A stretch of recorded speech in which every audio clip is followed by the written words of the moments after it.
राधे राधे दोस्तों, आपका स्वागत है फिजिक्स बाय अजय वर्मा में। ये है लेक्चर नंबर 7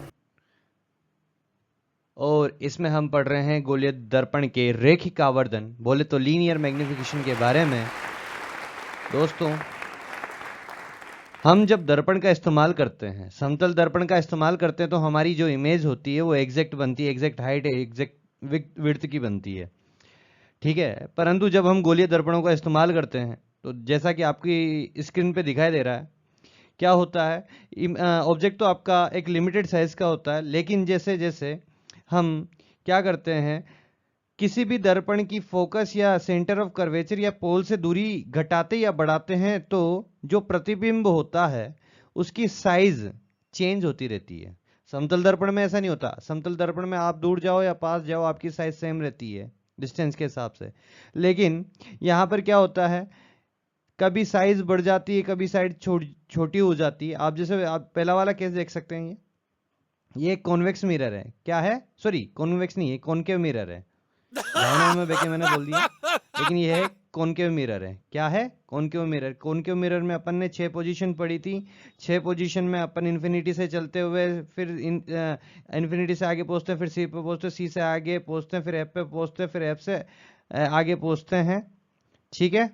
ये हमारी 6 पोजीशन की थी। इसके हिसाब से इन्फिनिटी पे होते थे तो हमारा पॉइंट ऑब्जेक्ट मिलता था, फिर इमेज बढ़ती जाती थी, इमेज की साइज बढ़ती जाती थी, बढ़ती जाती थी, बढ़ती जाती थी, फिर उसके बाद में इमेज दूसरी साइड में बनना शुरू हो जाती थी, एफ और पी के बीच में, ठीक है ना।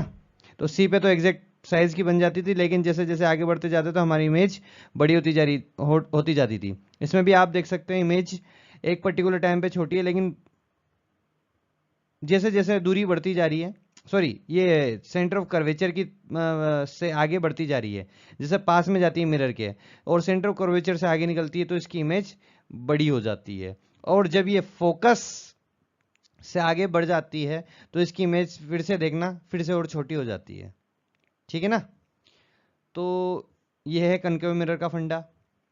तो इसमें क्या होता है, पर्टिकुलर डिस्टेंस के हिसाब से मैग्निफिकेशन, बोले तो कभी इमेज छोटी कभी इमेज बड़ी दिखाई देती है, तो उस डिस्टेंस के हिसाब से पर्टिकुलर पोजीशन पे मेरा क्या मैग्निफिकेशन होगा, उस ऑब्जेक्ट का इमेज छोटी दिखाई देगी या बड़ी दिखाई देगी, उसका पता करना है। ऐसे ही दूसरी साइड पे हमें दिखाई दे रहा है कॉन्वेक्स मिरर। क्या दिखाई दे रहा है, कॉन्वेक्स मिरर। कॉन्वेक्स मिरर बोले तो उत्तल दर्पण, और कॉनकेव मिरर बोले तो अवतल दर्पण। तो ये दो दर्पण हो गए। इसकी दो ही कंडीशंस थी आपके पास, या तो इन्फिनिटी पे रखो या इन्फिनिटी से थोड़ा आगे रखो, ठीक है ना। तो इसमें तो इमेज हमेशा छोटी दिखाई देती है, ठीक है। इसमें क्या हो, मैग्निफिकेशन हमेशा आपका <<1 निकल के आएगा। तो ये भी देखेंगे अपन, इसके बारे में आगे स्टडी करते हैं दोस्तों। जो मैंने इसका मैग्निफिकेशन के फॉर्मूले के लिए जो सिस्टम लूंगा, ये दर्पण सूत्र वाला ही सिस्टम है। कौन सा सिस्टम है, दर्पण सूत्र, जिससे मैंने निकाला था उसी का ही इस्तेमाल करूंगा भैया। उसके अलावा कुछ और दूसरा फंडा इस्तेमाल नहीं करूंगा। ये पिछले वाले लेक्चर में, पिछले वाले वीडियो में ये वाला डायग्राम आपने देख रखा है अच्छे से। ये आपका ऑब्जेक्ट होता है, बोले तो आपका बिंब होता है। यहाँ पर ए बी क्या होता है, आपका बिंब होता है। और दोस्तों ए डैश बी डैश क्या है, आपका प्रतिबिंब। बिंब आपका सीधा है तो प्रतिबिंब यहाँ पे उल्टा नजर आ रहा है। तो मैं यहाँ पे क्या करूंगा, आपको जो ये शेडेड ब्लू कलर के जो शेडेड रीजन दिखाई दे रहे हैं, ब्लू कलर के जो शेडेड ट्रायंगल्स दिखाई दे रहे हैं, उनका इस्तेमाल करूंगा। लास्ट लेक्चर में हमने पता कर लिया था कि ये दोनों ट्रायंगल्स क्या है, समरूप है। तो समरूपता के सिद्धांत के आधार पर अपन ने एक इक्वेशन लिखी थी, उसी इक्वेशन का इस्तेमाल करूंगा। सबसे पहले मैं बता दूं कि भाई साहब, ये ए बी की जो पोल से दूरी होगी उसको यू बोलेंगे। क्या बोलेंगे, इस दूरी को, यहां से यहां तक की जो दूरी है उसको यू बोलेंगे। पोल से यहां तक की दूरी को यू बोले तो ऑब्जेक्ट की डिस्टेंस, और इमेज की जो डिस्टेंस होगी पोल से उसको वी बोलेंगे। क्या बोलेंगे, वी, ठीक है, हो गया। अब आपको मैंने बता दिया। अब समरूपता के सिद्धांत के आधार पर क्या है, दो दो ट्रायंगल्स की दो भुजाओं का अनुपात अन्य दो भुजाओं के बराबर होता है। तो मैंने आपको कह दिया था वर्टिकल और ओरिजेंटल हाइट, ओरिजेंटल डिस्टेंस लेनी होती है आपको, उसके अलावा कुछ नहीं।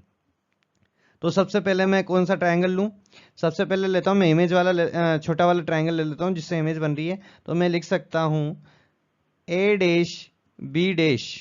अभी इसमें वर्टिकल लिया तो इधर भी नीचे भी वर्टिकल लूंगा और बड़े ट्रायंगल का ए बी हो जाएगा, ठीक है ना।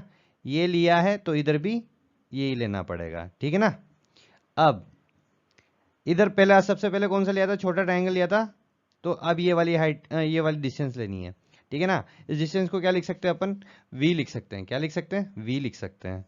और अब अपन अपन को क्या करना है, इस बड़े वाले ट्रायंगल की ये वाली हाइट को इस्तेमाल करना है, ठीक है ना। ये वाली हाइट को क्या लिया अपन ने, u लिया, ठीक है। a डैश b डैश को मैं क्या बोल सकता हूं, a डैश b डैश को मैं क्या बोल सकता हूं दोस्तों, एच आई बोल दूं। हाइट ऑफ इमेज, हाइट हो गई, इमेज की हाइट हो गई, ठीक है। ये इमेज की हाइट हो गई, ठीक है ना। और ए बी को क्या बोल सकता हूं मैं, ए बी, ए से बी की दूरी, हाइट ऑफ ऑब्जेक्ट।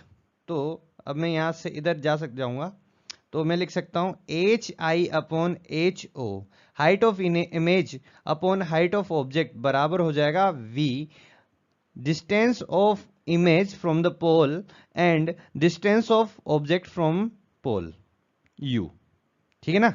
अब ये तो आपका क्या हो गया भाई साहब, समीकरण आ गई, इक्वेशन आ गई आपकी। लेकिन अभी इसमें ये अधूरी समीकरण है, यहां पर इस्तेमाल करना होगा हमें चिन्ह परिपाटी का। चिन्ह परिपाटी बोले तो साइन कन्वेंशन। अब साइन कन्वेंशन में क्या था, ऊपर वाली जो डायरेक्शन होती है उसको पॉजिटिव लेते हैं, नीचे वाली को नेगेटिव लेते हैं, ठीक है।